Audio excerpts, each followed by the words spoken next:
Hello, I'm Ken Armstrong, and welcome to All Around the Town. And we're out in the outskirts of Peterborough on Pigeon Lake, looking at Camp Maple Leaf, which is a wonderful experience. Calypso is the camp name, and your real name is? April Young, but don't tell the campers. Now, April, you're a legend in your time in camping experiences, because I think you started at the age of 8. Actually, I did. Did somebody tell you that? Yep, I was a camper, age 8. I was away for 7 solid weeks of sleepover camp, and I have pretty much never left camp except to have children. And you've done a number of camps. Tell me the list. Well, I grew up at Camp Wahanawin. It's a regular overnight residential camp till I was 18. And then I was the counselor, worked my way up to camp director at a camp called Camp Trillium for children with cancer and their families. And it's an island as well, similar to this size. And I was the director of Camp Uchagayas, another oncology camp based out of Sick Kids Hospital. I helped start and run the first summer of Camp Oki, which is for children with cardiac challenges pacemaker camp. I started and was on the committee to run the first camp of Camp Bucko, Burn Units Camps for Kids of Ontario, which is also still running, as well as I was a director of an Easter Seals camp in Wisconsin for children of all abilities, and a director at Camp Wahanawin, where I grew up, and I raised my kids there for a few years before I came back to my passion, which is here at Camp Maple Leaf, for the camp basically for kids who need it the most. Now, you can see why I called her a legend in her time. I want to refer to the wall behind me, because this camp is a residential camp largely for children of military families. And this is an interesting wall. Tell me a little bit about it. What was interesting is when Kim Smith, our executive director, took over the management of the island before last season, before the summer of 2016, he had to put a lot of love into the infrastructure of this camp. One thing we realized when we took over this camp is it was not lacking in spirit. The spirit was there, the history was there. The kids who grew up here had a passion for the camp, but the infrastructure needed love. So there were holes in ceilings, there were leaks everywhere, there was animals in places there shouldn't be. So Kim invested with the Tana McCune Foundation into restoring the camp, and one of the main projects was the original lodge here, which we're standing in, and we got the new floors, new ceilings, new walls, so it was sound, it was stable, it kept out the elements and the animals. But what happened was, when we were finishing construction, the staff started arriving, and many of whom grew up at the camp. And they were like, uh-oh, it's beautiful, but this doesn't look like our original lodge that they had so many beautiful memories in. So we had one wall that was still not yet covered in beautiful knotty pine, and they begged us not to turn it around. So I called Kim, and I said, Kim, this is the situation. They love this 70s fake wood wall because it's their memories of this camp. Is there any way we can keep a piece of it? He says, we will keep the whole wall, we will frame it in, and then the plaques that you see here are from all over the lodge, and they were all restored, they were cleaned up, dusted off, and then rehung. And so now this entire wall is going to be the way it was since the beginning of Camp 1955 when this camp opened. A lot of these plaques will date back almost that far. And then from there on in, all of the new walls will have the new plaques of the future of the camp. So we've got the past and we've got the future, and it's all part of the history. Calypso, that's a wonderful tradition, and I hope you carry it on. It really does reflect the past to a large extent visually. The camp is situated on an idyllic setting on an island of 104 acres just north of Peterborough. And of the 104 acres, just 25% is used to house, feed, and organize the daily routine of the campers. Now, the camp was opened in 1955 by the Canadian Council of War Veterans, and it was designed for young people whose mums and dads in the military were posted for tours outside of Canada. The camp suspended operations in 2015 due to financial difficulties, but it reopened in 2016 when the camp ownership was transferred to the Camp Tana McCune Charitable Foundation under the leadership of Executive Director Kim Smith and his wife Marilyn. The new ownership completely restructured the camp, and under this new experienced leadership, the camp was revitalized and again open for business. And the activities, of course, are many and they're varied. Exploring, canoeing, arts and crafts, and swimming. And the results of a stay are many and varied. Individual self-esteem, team building, self-confidence, 6 days of fun-filled time.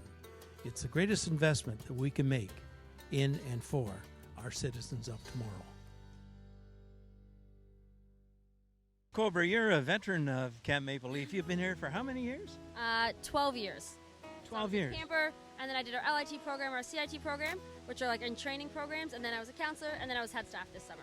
Now tell me, in the first year, you obviously were captivated by the camp, which brought you back. What was that?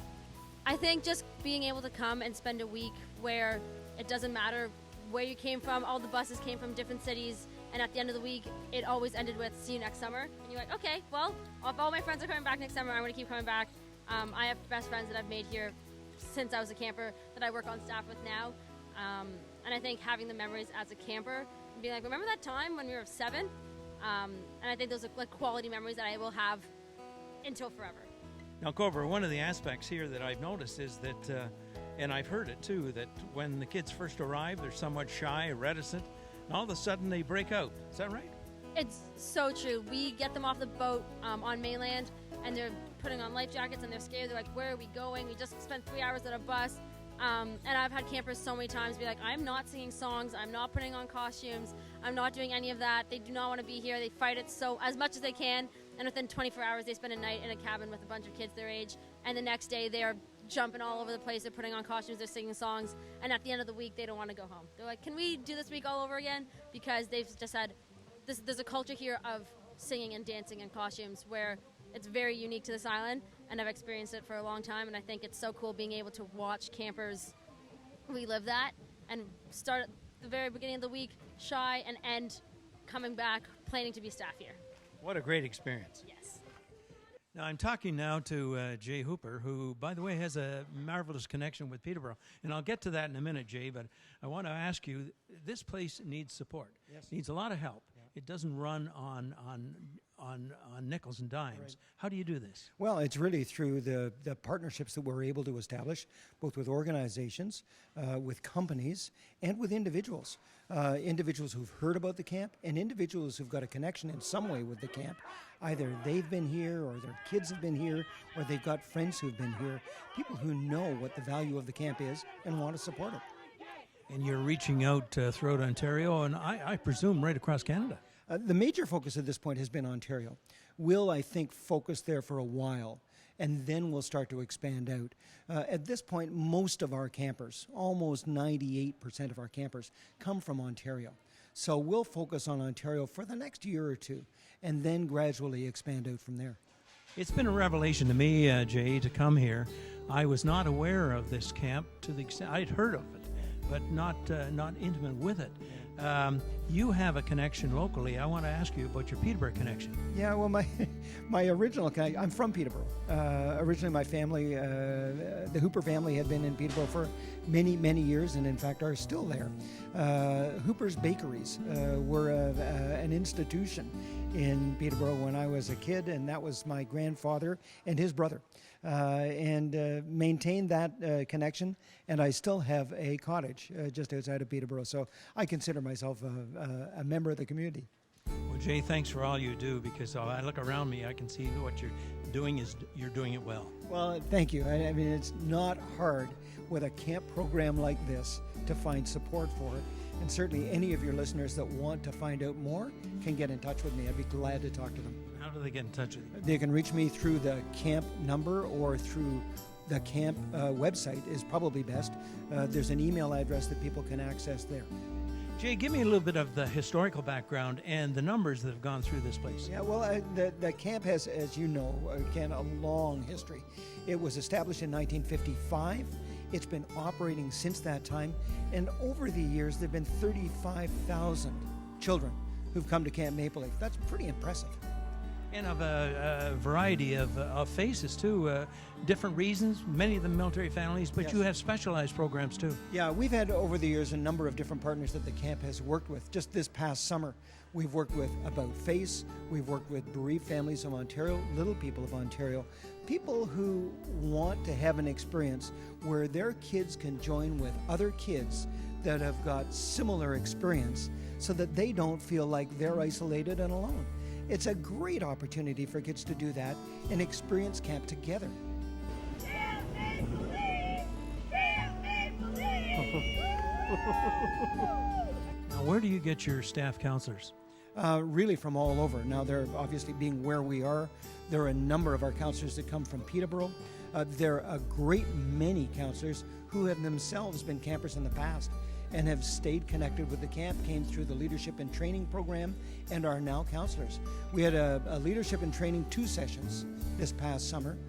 12 leaders have been developed through that program, and our hope is they'll come back as counselors in future.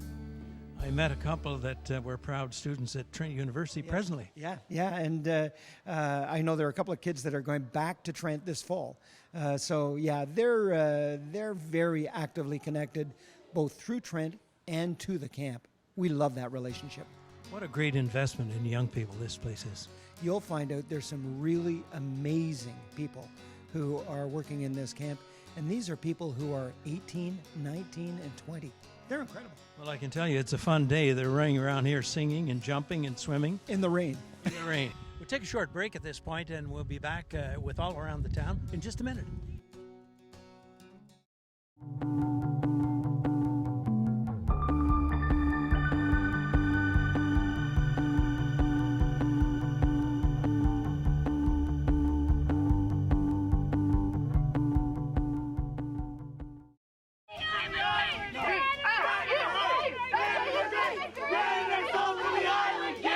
Welcome back to All Around the Town, and we'll have more now about Camp Maple Leaf.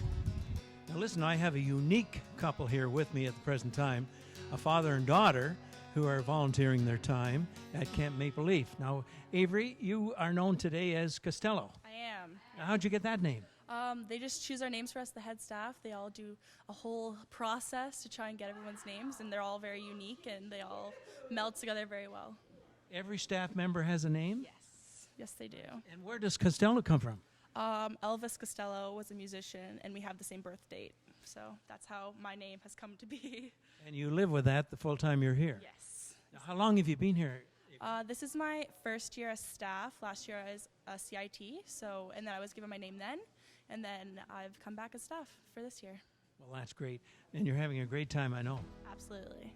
Now, I have her dad with me, too, who is here as a volunteer. And Chris, you bring a great deal of background to this place, which is for the sons and daughters of military families. And you're sold on that concept, aren't you? 100%.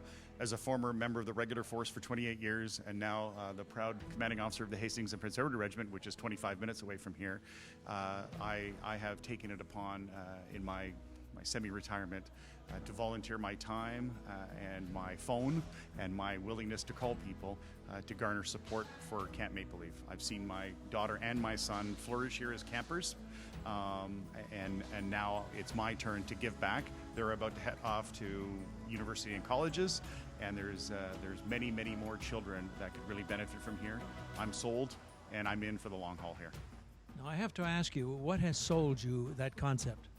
The simplicity of it, the focus of it, and the fact that it's all about the children. And I arrived here on Sunday on a barge with my daughter. I waited 3 hours later when all the children arrived for this week's session. And in 72 hours, I've seen life-changing moments in the children that are here, all because of the program that's here, but particularly because of the leadership of the staff that are here. People just like Avery and all her colleagues, and April Young, the camp director, or the director of fun, of course. That's why I am committed here, and this is now going to be my charity of choice for as long as I'm still vertical. That's great to hear. Now, Avery, do you call him Dad or you call him Cadigan? I call him Dadigan. I like to meld both the names. I see. Yeah. Now, what is your role here anyway? This week I'm a volunteer counselor, so I'm in a cabin with all my kids, and we just try to make them have the best time possible here. And the camp ends this? Yes, this is the final week of our 8-week of sessions, so each week is always different themes, different kids. The kids always have awesome time here. Now, it's a marvelous facility, Chris. There's swimming, boating, canoeing. I presume there's anything one wants to do if you wish to partake. Absolutely. One thing there isn't, though, is gaming. So as a dad of two teenagers, and I'm petitioning to all the parents out there, what your children will get here are things that are not traditional in the contemporary time of 2017 in their homes. There's not the demands and the distractions of electronic devices. It's all about integrating with other people, life skills, and doing things that some of these kids may have never been before. They may have never seen a canoe or a paddle before, and when they leave here, they'll be absolutely at home in a canoe and a paddle, all with the proper supervision of the staff that are here, that are fully qualified and capable of providing an environment for their children to experience new things. And in the time that they do here, from Sunday to Friday, it is literally life-changing, and I'm not one to embellish that. It is life-changing for these kids. That's so true. Now listen, Costello, I want to hear about this fireside chat you have every night around the fire. Does everyone gather and toast marshmallows? We don't have marshmallows, but we always have a snack ready for the kids to go, and we start with campfire. So we do a lot of campfire songs, get the kids really excited about it, and then later we mellow down to our sundowner, which is our quiet campfire. So we have a lot of really awesome acts that the staff do. Campers are very involved in it, and it's just all around a very good time, a good way to end our busy day. And the opening ceremonies in the morning, Chris, they raise the flag.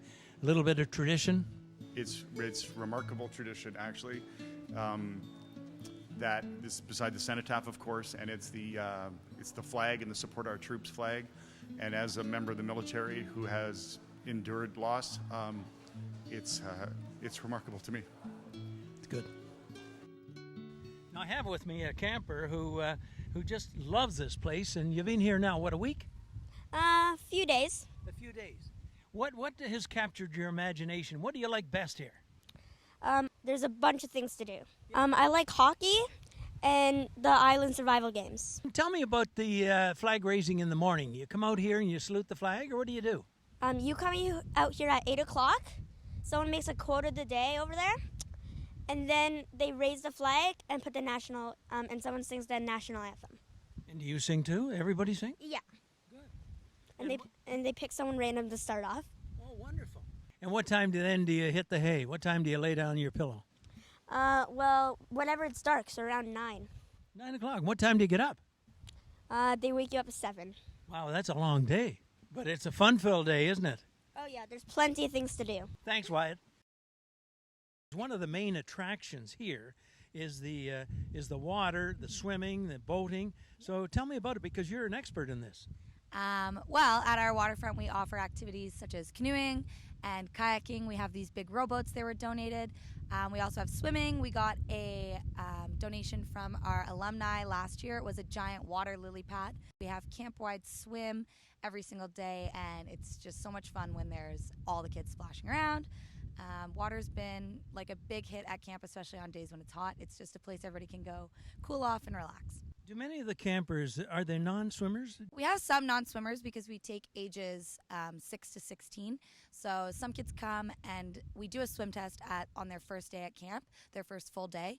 And we have 3 different categories for swimmers. We have a red bracelet, which means they need to be in a life jacket for their safety. A yellow bracelet, which means a life jacket in the deep end. And then a blue bracelet, which is they're good to go everywhere. But if you are a red bracelet or a yellow bracelet, we open swimming lessons. And then we offer swimming lessons for those kids so that they can work their way up to becoming a blue bracelet. But that's only offered for them to work on their skills. Now, what about competitive swimming? Do you have a regatta day? We have, actually, there's an island. It's a little bit of a ways from our island, and it's really small. It's called Mosquito Island, and even since back in the 90s, there's a tradition. It's called Mosquito Island Swim. So on one of the last days of camp near the end of the week, we run a Mosquito Island Swim, and you can sign up, and everybody jumps in the lake at one time, and then we've got lifeguards all ready in the boats side by side of the kids in canoes, and all the kids swim as fast as they can to Mosquito Island. You touch the island, and then you swim all the way back, and we have a camp record for campers and a camp record for staff, and it's actually a lot of fun for Mosquito Island. I assume that most of the campers, it's a non-competitive camp. Mm-hmm. I mean, you don't compete for awards, but do you have an awards program? Yeah, we do. So we have, for the Waterfront, we give out an award at the end of the week to a camper who we think stands out in not only just skills-wise for canoeing and swimming, but also just like being a helping hand and being a good leader down there. If they're helping put life jackets away, if they're a really positive role model for younger kids, or if they're a younger kid and they're a positive role model for older kids. Now, it seems everyone I meet here seems to be a Trent alumni or a Trent grad or a Trent student. Yeah, I go to Trent. I'm going into my 4th year. I'm in the concurrent education program, so I'm through Trent University and Queen's University. I didn't even know Trent University existed when I started here as a camper, but when I was in high school looking for schools to go to for university, I heard about Trent and I said, hey, that's down the road from my summer camp that I've been going to. So that was a really big pull for me to come to Trent because of how close I am to my home. How did you first hear about Camp Maple Leaf? Both of my parents are in the military, so when I was 14, my brother came to camp as a camper, and I was doing other things that summer, so he got to come, and he was here for 2 weeks, and he came home and talked about it and raved about it, and I was so jealous. I was like, why did my brother get this fun experience and I didn't? So next summer I was like, Mom, I need to go to this camp because it sounds like so much fun. So then the next year my brother signed up to be a counselor in training, so he was here for 8 weeks, and I was signed up as a camper as a leader in training. And then I was a leader in training for 2 weeks, and then I loved it here so much, and I was crying on my bus ride home to Kingston, and they offered me to come back and volunteer for another week, and I've been here ever since, and that was in 2011. I can tell that you've never been disappointed. No, never. This is my favorite place on the planet. I've made so many memories here and so many of my lifelong friendships. Like the best friends that I have today are people that I met here at Camp Maple Leaf. Now I have another camper here who excels in rock climbing. It's not rock climbing, it's wall climbing, isn't it? Well, you can call it whatever you want. You climb up a wall and it's so much fun. Is this the first time you've ever done that? Yeah, pretty much. It's really fun. Now what other activities do you really excel in? Swimming. I really like swimming. You don't mind going into the cold water in a cold day? Nope. Once you get in for a while, it turns warm. It's fun. Now this is the first time you've been overnight camping. Yeah. And what's so special about that? Well, you get to make new friends and you just get the experience. It's awesome. Now if you go to bed at 9 o'clock, assuming you do, I suppose you go to sleep by 11 o'clock. You talk to all your friends? Nope. We listen. It's long, tiring days, so we need the sleep. I'll bet it is a long, tiring day. 6 days here, and you're running all day and eating well, swimming well. What else are you doing? Well, we have campfires, so we do singing there. You can sign up for dances, songs, and sing-alongs. It's awesome. And when you take away from this lovely camp, this marvelous camp, the memories will stay with you for some time. Lots of friendships, eh? Yeah, I've made lots of friends. I'm here with my siblings. We're all having fun. Mark, it's good to see you. I see an old familiar face because you're from Peterborough. Yes, I am. and you've been here a long time. I've been out here. This is my 8th year. Not only your 8th year, but almost every day of the week. Pretty much. Starting when? I usually come in about 8 o'clock in the morning because I live in Peterborough. I can drive back and forth. I don't have to stay here on the island. So I can be here anywhere from 10 to 12 hours if need be. I really was referring to the length of time you're here. You start in April, don't you? Oh, yes. As soon as the ice goes out. And then we work here until the ice comes in. So.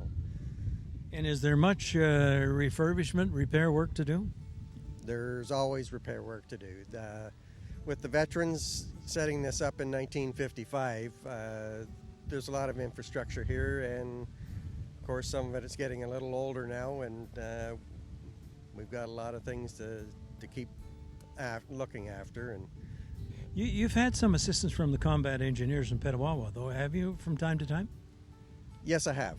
Yes, we had some major work being done out here with it was going to be a new dining hall, and they brought their barge and heavy equipment in, and they did a lot of the digging and that for us to get us started.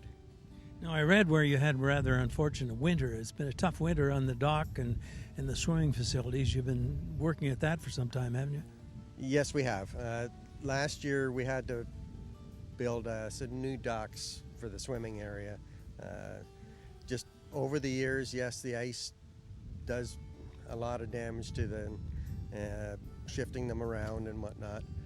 And our boat docks are starting to show their age too. You know, they are the old wooden cribbing and rocks and that, and the ice has pushed them around quite a bit. Are there any plans for new buildings, Mark? Right now, we're just kind of refurbishing most of what we have, and we are planning on putting in some new docks here on the island for our boats. Well, I tell you, I'm really impressed with what you have done and your colleagues have done, because the kids are really, really enjoying it. They do. It's, you know, something that really kind of gives you that feeling that you've accomplished something, you know, to be able to see that, you know, the kids are enjoying themselves. Listen, that's it for All Around the Town. What an investment this is in our citizens of tomorrow. We hope that you enjoyed the program. I'm Ken Armstrong. Bye-bye for now.